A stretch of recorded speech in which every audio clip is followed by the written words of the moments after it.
আসসালামু আলাইকুম এভরিওয়ান, সবাই কেমন আছেন? আলহামদুলিল্লাহ আমরা ভালো আছি। আজকে হচ্ছে রিতিনের খালামণি আর ভাইয়া আসছিল সন্ধ্যায় আমাদের বাসায়। অবশ্য তারা রাত্রে চলে যাবে। আর এখানটি রিজিন তার ভাইয়ার কোলে ছিল, কিছুতেই তার খালামণির কাছে যাবে না। সে তার ভাইয়াকে এত পরিমাণ ভালোবাসে, তাই ভাবলাম আজকে একটু ভিডিওটা ধারণ করে দেখাই।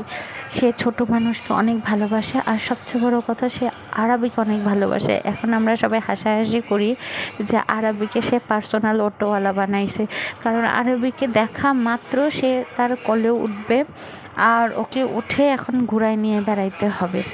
কিছুতেই ওর খালামণির কোলে যাবে না। আর আমি অবশ্য তাকে চাইনি, আমার কোলেও আসতে যাবে না, কারণ এখন আমরা বিছানায় শুয়ে আছি। আর সে এখন তার ভাইয়ার কোলে উঠে ঘুরে বেড়াবে, কারণ সে জানে তার ভাইয়া তাকে ঘুরাইতে নিয়ে যাবে। দেখো কি কাণ্ড একটা! এদিকে আরবি বেচারা একটু শান্তি পায় না রিজিনের জন্যে। তো যাই হোক, এভাবে করে ভাইয়ের ভালোবাসা, খালাতো ভাইয়ের মিল।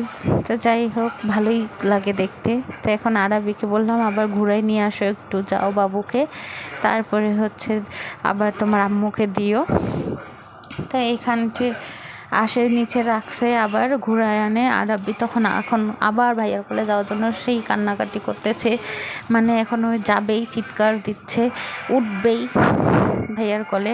তারপর ভাইয়া তাকে আবার কোলে নিল। আরবি একটুও শান্তি পায় না। তারপরে ওর খালামণি চাচ্ছে ওকে, কিন্তু সে আর খালামণির কাছে যাবে না, আবার চিৎকার দিবে।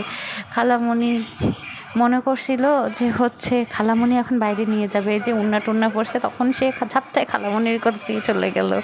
প্রথমে কিন্তু শুয়ে যখন ছিল তখন যাচ্ছিল না, এখন যখন খালামণি উঠছে এখন মনে করছে খালামণি তাকে বাইরে নিয়ে যাবে, সেজন্য উঠছে। এরকম কার কার পাবো শুধু বাইরে যেতে চায়, ঘুরতে চায়, আমাকে কমেন্ট করে জানাবা। সবাই ভালো থাকবা, আর দুই ভাইয়ের জন্য মাশাল্লাহ মাশাল্লাহ বলে দিবা।